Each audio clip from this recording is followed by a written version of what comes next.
Humaharap nga ngayon sa matinding pagsubok si Alden Richards at Maine Mendoza, lalong-lalo na ngayon. Talagang marami ang bumabatiko sa kanilang relasyon. Hindi nga nila maitago ito sa publiko, dahilan na rin na talagang kahit pribado pa ang gawin nila ay talagang inuungkat ito ng kanilang mga bashers at hindi sila makakatakbo dito, lalong-lalo na si Alden Richards. Talagang kahit anong asahan mo ay talagang masisira at masisira din nila si Alden Richards at Maine Mendoza. Ang mahalaga lang dito ay hindi nila ito pinapansin. Yan naman talaga ang dapat gawin ni Alden Richards at Maine Mendoza. Ito ay huwag pansinin ang mga nangbaba sa kanila dahil ito ay nagpapakalat lamang ng kung ano-anong balita. Hindi naman mahalaga dito kung ano talaga ang gustong gawin ni Alden Richards at Maine Mendoza sa kanilang movie na gagawin. Matatandaan na gustong-gusto na rin ni Alden Richards mangyari ito. Hindi lang naman si Maine Mendoza kasi ang gustong makatrabaho si Alden Richards, kundi napakarami rin. Kaya mas maganda na mauna muna si Maine Mendoza.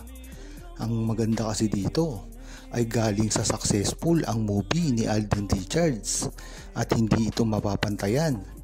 Kung ang kukunin lamang ni Alden Richards ay hindi sikat at walang kakaris-karisma na artista, dapat ito ay sundan mismo ni Maine Mendoza na talaga namang tatangkilikin ng buong mundo.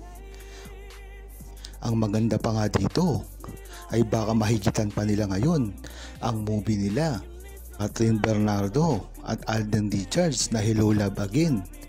Yan naman talaga ang balak ni Alden Richards sa simula pa lamang. Ang hindi maganda dito ay kung hindi papayagan si Maine Mendoza ng kanyang management.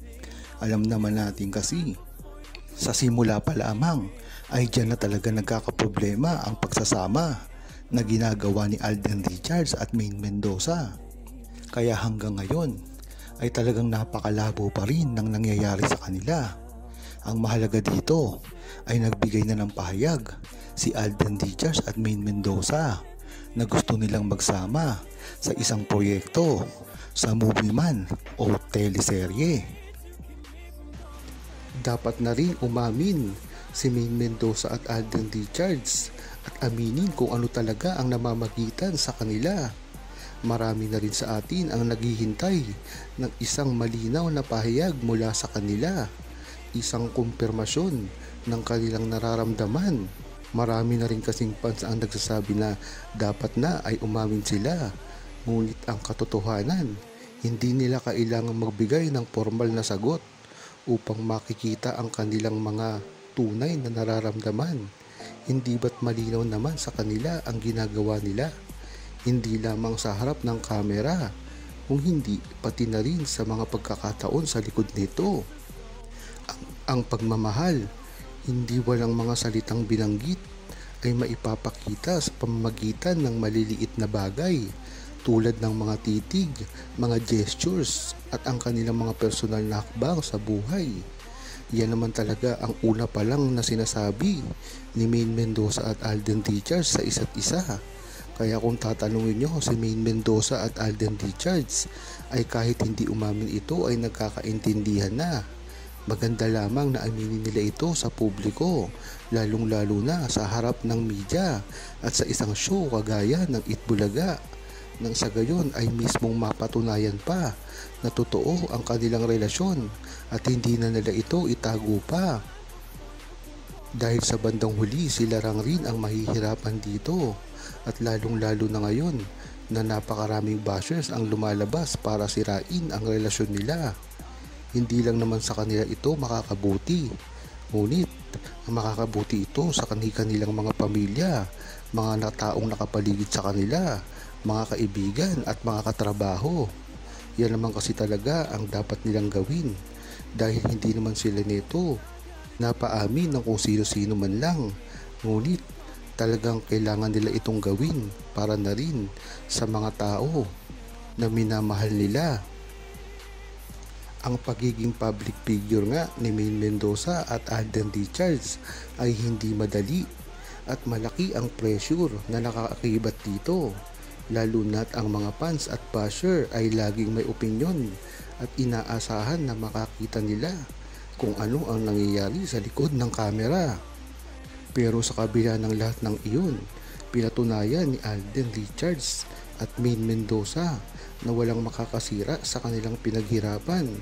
Ang mga challenges at pagsubok ay hindi naging hadlang para magpatuloy sila sa kanilang mga proyekto at sa kanilang mga personal na buhay. Bilang kasing mga artista, hindi nila maiiwasan at usapin ang tungkol sa mga kontrata, management at ang mga network na kanilang pinagtatrabahuhan. Kagaya nga ngayon ni Alden Richards na nagtatrabaho sa ilalim ng GMA at ganoon na rin si Maine Mendoza na ang kontrata niya ay sa TVJ naman. Hindi nga malinaw kung nakapirma si Maine Mendoza sa TV5 mismo, ngunit hindi na ito mahalaga. Ang mahalaga dito ay magkaiba sila ng management na ginagalawan. Kaya nga napakahirap nito na kanilang gawing pagkilos. Nahihirapan din ang TVJ na pagsamahin sila. Kung matatandaan nyo, ay mismong nanggaling na kay Miss Sharon Cuneta na talagang gustong gusto ni Alden Richards na mag-guest sa Eat Bulaga. Ngunit ito ay hinarangan ng kanyang network. Kaya dito mo talaga malalaman na tunay ang ginagawa ni Alden Richards na gustong gusto niyang makasama si Maine Mendoza at magbalik sa Eat Bulaga. Dito mo malalaman ang kagustuhan ng dalawa na magsama sa iisang proyekto. Kaya dapat ay hindi ito binabawalan dahil ang kagustuhan ng mga artista ay talagang mga personal nilang kahilingan. Naging bahagi na kasi ito ng kanilang buhay at kasama na ang mga issue ng mga desisyon tungkol sa kanilang mga proyekto. Ngunit sa kabila ng mga ganitong bagay, malinaw na hindi nila isusugal ang kanilang personal na nararamdaman sa kanilang trabaho. Alam nila kung saan nila dapat ilagay ang mga hangganan ng kanilang karir at personal na buhay.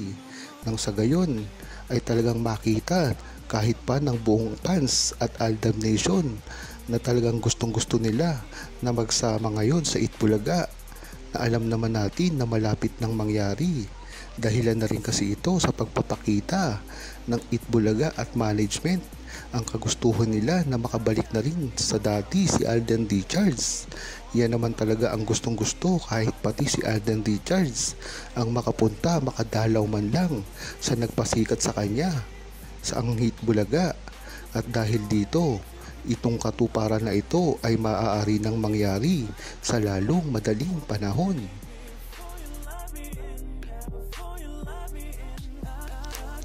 Huwag kalimutang mag-subscribe, comment at i-like ang video na ito. Thanks for watching!